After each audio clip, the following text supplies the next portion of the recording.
George's Marvellous Medicine, Chapter 10.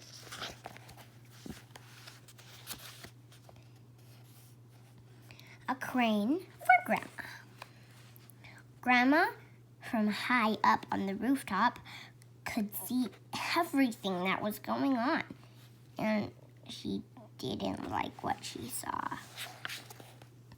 She wanted to be the center of attention, and nobody was taking the slightest notice of her. George and Mr. Cranky were running around and getting excited about the enormous animals. Mr. Cranky was washing up in the kitchen, and Grandma was all alone on the rooftop. "Hey, you!" she yelled.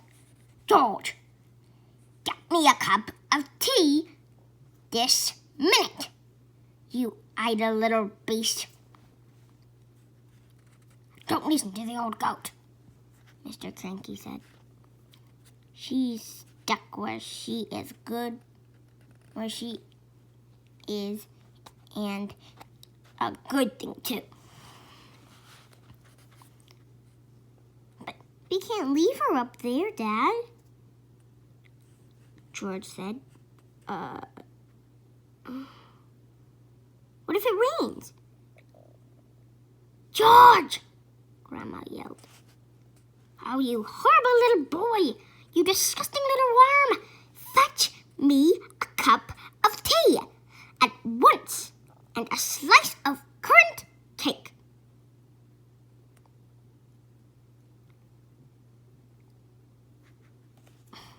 "We will have to get her out, Dad," George said. "She won't give us any peace if we don't." Mrs. Cranky came outside and agreed with George. "She's my own mother," she said. "She's a pain in the neck," Mr. Cranky said.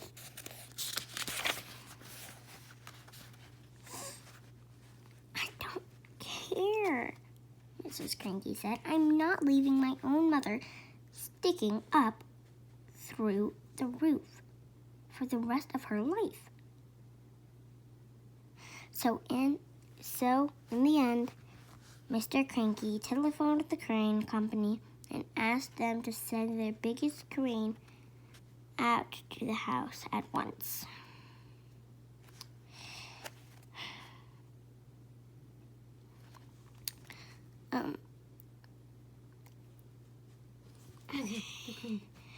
The crane arrived 1 hour later. It was on wheels, and there were 2 men inside it.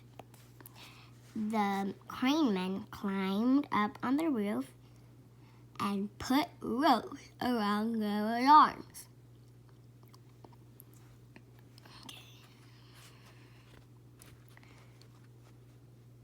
Then she was lifted right up through the roof. In a way, the medicine had done Grandma good. It had not made her any less grumpy or bad-tempered, but it seemed to have cured all her aches and pains. And she was suddenly as frisky as a ferret.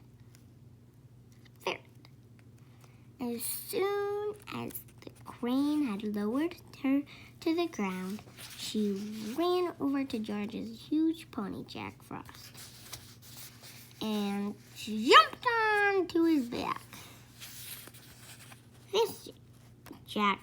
This ancient old hag, who was about the farm. This ancient old hag who was now as tall as a house. Then galloped up about the farm on the gigantic pony. jumping over trees and sheds and shouting, "Out of my way! Clear the decks! Stand back!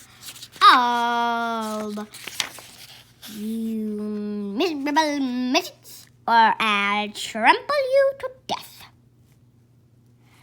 And other silly things like that. But because Grandma was now much too tall to get back in the house, she had to sleep that night in the hay barn with the mice. And, of course, the rats.